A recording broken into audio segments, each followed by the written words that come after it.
बावजूद भी सरकार की तरफ से इनकी मांगों को नहीं सुना जा रहा है। आशा बहुओं ने तमाम बार प्रदर्शन किए, मांग पत्र सौंपे, अलग अलग संगठनों की तरफ से अलग अलग तरह के कार्यक्रम किए गए, लेकिन समस्याओं का हल फिर भी नहीं हो पाया। और अब देखने को मिला है कि सभी संगठन एक साथ एक बैनर तले आ चुके हैं। हाल फिलहाल में एक बेहद अहम वर्चुअल बैठक हुई है, जिसमें सभी संगठन एक साथ आए हैं और आगे की रणनीति बनाते हुए नजर आए। आपको बता दें कि इस बैठक के बाद अब एक बड़ी बैठक राजधानी लखनऊ में होने वाली है। राजधानी लखनऊ में जो बैठक होगी, इसमें सभी संगठन एक साथ आएंगे और देखेंगे कि शांतिपूर्वक ढंग से कोई प्रदर्शन करना है या फिर न्यायपालिका का दरवाजा खटखटाना है, क्योंकि संगठन की तरफ से इसके पहले भी ये बात अवगत कराई गई थी कि प्रदर्शन तो कई बार किए जा चुके हैं, लेकिन अभी तक समस्याओं का हल नहीं हो पाया है। तो संगठन अब कोर्ट के जरिए अपनी लड़ाई को लड़ेगा। तो कल की बैठक में क्या कुछ हुआ है, क्या कुछ चीजें निकलकर सामने आई है, इस विषय पर अटल टीवी की टीम ने जब बातचीत की संगठन की प्रदेश अध्यक्ष रेणु राजभर से, तो उन्होंने क्या कुछ कहा है आप भी सुनिए। रेणु राजभर जी, आपका हमारे चैनल अटल टीवी पे बहुत बहुत स्वागत है।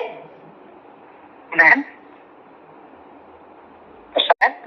जी रेणु जी, जिस तरह से देखने को मिल रहा है कि आप लोगों की तरफ से इस बीच में एक बड़ा कदम उठाया गया और कल एक आप लोगों की एक बेहद अहम बैठक हुई है वर्चुअल मोड पे, क्या कुछ चीजें निकलकर सामने आई है, क्या कुछ बातचीत हुई है?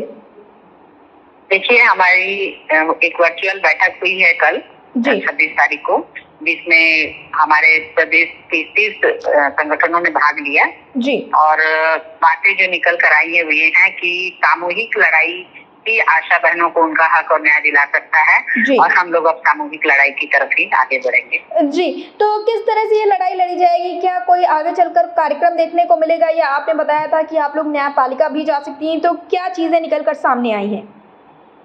जी, बैठक के माध्यम से अभी तो एक लखनऊ में बैठक अभी फिर से होनी है, जैसे एक वर्चुअल बैठक हम लोग की हो गई है, लेकिन अगली जो बैठक हम लोग की होगी सभी पदाधिकारी उपस्थित होकर और पत्र के माध्यम से एक सरकार को नोटिस भेजी जाएगी जी, जिसमें आशाओं से संबंधित समस्याओं को हल कराने के लिए एक समय सीमा देकर जी, अगर हल कराने का प्रयास किया जाएगा। अगर सरकार इस पर भी हमारी नहीं सुनती है, हमारा तो पुराना ही है कि हम लोग कानूनी के रास्ता अपनाएंगे, सारे संगठन एक साथ लड़ेंगे। जी रेणु राजभर जी, जो आप लोगों की राजधानी लखनऊ में बैठक होने वाली, क्या उसकी कोई अभी तारीख निश्चित हो पाई है? जी, बैठक की तारीख निश्चित हो गई है। संभवतः अगले माह की स्टार्टिंग में ही पहले वीक में हम लोग की बैठक होनी है। डेट कंफर्म होते ही मैं उसकी भी सूचना आपको दे सकती हूँ। जी रेणु राजभर जी, जिस तरह से आप लोगों के द्वारा ये लड़ाई लड़ी जा रही है और कल जो आपके तमाम संगठन है उनकी एक साथ बैठक हुई, तो क्या कुछ चीजें निकलकर सामने है? क्या सभी की सहमति बन रही है? जी हाँ, सभी की सहमति बन रही है। जैसे कि 2006 से अब तक जो है 26 आ गया, 20 वर्ष आशा को फील्ड में काम करते हुए हो गया है, लेकिन सरकार का जो ढुलमुल रवैया है आशाओं के प्रति अच्छा नहीं है। अगर देखा जाए तो सामान्यतः जो वेतन भोगी कर्मचारी हैं उनका वेतन आयोग के जरिए जब वेतन आयोग आता है तो हर 6 साल में वेतन डबल कर दिया जाता है। महंगाई भत्ते और बहुत सारी चीजें सबका लाभ मिलता है, लेकिन आशाओं के लिए सरकार एकदम ढुलमुल रवैया हुई है। 2006 में जब डिलीवरी कराती थी आशा, 4 जांचों पे कराने के बाद डिलीवरी, तो प्रसव पर आशा को प्रोत्साहन 600 रुपए दिए जाते थे, जो कि 2026 में आज भी वही है, जो कि आशाओं के साथ एकदम क्या बोले, उनका शोषण है ये एक तरह से। जी, कार्य करा के पैसे के साथ और जो भुगतान है वो भी चेक साथ ही करना, ये सब सही नहीं है। जी रेणु राजभर जी, रेणु राजभर जी, जैसा कि देखने को मिला है कि सभी संगठन एक साथ आए और आप भी अवगत होंगी, जब संगठन साथ आते हैं तो तमाम तरह के सवाल भी होते हैं, तमाम तरह की बातें और तमाम तरह की ऐसी चीजें होती हैं जिससे गलतफहमियां भी पैदा होती है। तो इस वजह से आप अपनी सभी आशा बहनों, सभी आशा संगिनियों से क्या कुछ कहना चाहेंगे, जिससे इस बार किसी प्रकार का कोई टकराव ना हो, जबकि और ये लड़ाई एक साथ सामूहिक रूप से लड़ी जाए ताकि एक बड़ी जीत दर्ज कराई जा सके? जी हाँ, ये बिल्कुल आपने सही कहा है, क्योंकि संगठन कई हैं, कई पदाधिकारी का सेल्फ ईगो भी इसमें आपसी टकराव का वजह बनता है। लेकिन सबसे अच्छी बात, मैं अपनी सभी प्यारी बहनों से धन्यवाद भी ज्ञापित करना चाहूंगी जिन्होंने इस वर्चुअल बैठक में भाग भी लिया और आगे के हितों को लेकर उन्होंने कभी भी अपने सेल्फ ईगो को आने की बात नकार दिया है। किसी भी काम आशाओं का अधिकार दिलाएंगे हम सभी एक साथ अब मैदान में। जी रेणु जी, अटल टीवी से जुड़ने के लिए बहुत बहुत धन्यवाद।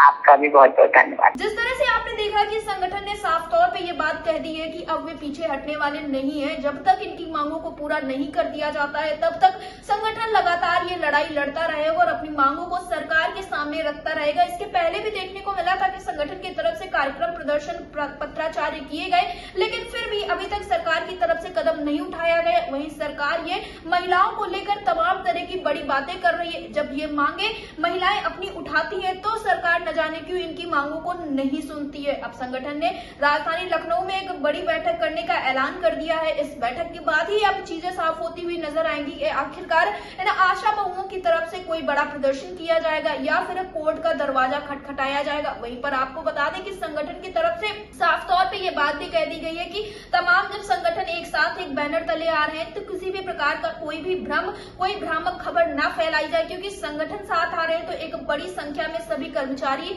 और सभी आशा बहुएं भी साथ आएंगी। तो ऐसे में पूरी तरह से ये संभावना बनती है कि किसी प्रकार की कोई भ्रामक खबर न फैल जाए, जिससे एक बार फिर से सभी के बीच में आपस में ही टकराव हो जाए। ये लड़ाई सभी आशा बहुओं की है तो सभी आशा बहुएं एक साथ आए और पूरी सच्चाई और सकारात्मकता के साथ इस लड़ाई को लड़ेंगी तो जीत जरूर हासिल होगी। क्योंकि देखने को मिला है कि उत्तर प्रदेश सरकार ने अक्सर मांगों को पूरा किया है। उत्तर प्रदेश के शिक्षा मित्रों की बात को ले लिया जाए तो उत्तर प्रदेश के जो शिक्षा मित्र हैं जब एक साथ आए तो उनके द्वारा इस लड़ाई को लड़ा गया और आखिरकार सरकार ने अब उनका मानदेय जो है बढ़ा दिया है। तो ऐसे में आशा बहुएं भी अगर एक साथ एक बैनर तले आकर इस लड़ाई को लड़ेंगी तो जीत जरूर हासिल होगी। अब कार्यक्रमों की तैयारियां जो है वो जोरों शोरों से की जा रही है। 2027 का चुनाव भी करीब है और पूरा प्रयास रहेगा कि 27 के चुनाव के पहले ये लड़ाई जीत ली जाए और आशा बहुओं को भी वो तमाम सुविधाएं दे दी जाए जिनकी वे हकदार है। खास करके उनका मानदेय, उन्हें राज्य कर्मचारी का दर्जा और अन्य समस्याओं का हल, क्योंकि लंबे समय से ये अपने मानदेय को लेकर भी कार्यक्रम और प्रदर्शन करती हुई नजर आ रही है। इसके साथ ही इनका साफ तौर पे यही कहना है कि एक लंबा अंतराल बीत चुका है लेकिन अभी तक सरकार की तरफ से इन्हें राज्य कर्मचारी का दर्जा नहीं दिया गया है। तो अब सरकार इन्हें राज्य कर्मचारी का दर्जा दे, इनकी मांगों को सुने, इनके मानदेय को बढ़ाए, क्योंकि इस महंगाई के दौर में अल्प मानदेय में, अल्प प्रोत्साहन राशि में समस्याओं का हल होना या इनकी मांगों को पूरा करना बहुत जरूरी हो चुका है। क्योंकि अल्प मानदेय में इनका परिवार चलाना काफी ज्यादा मुश्किल होता हुआ चला जा रहा है। अब देखना ये होगा कि आखिरकार जो लखनऊ में एक अहम बैठक होने वाली है उसमें क्या कुछ चीजें निकलकर सामने आती, क्या उसमें आर पार की लड़ाई होगी या फिर कोर्ट का दरवाजा खटखटाया जाएगा, ये तो सभी संगठन एक साथ एक बैनर तले आकर ही तय करेंगे। तो देखना सबसे जरूरी होने वाला है कि आखिरकार संगठनों के एक साथ आने के बाद क्या ये लड़ाई जीती जा सकती है। तब तक के लिए देखते रहे अटल टीवी।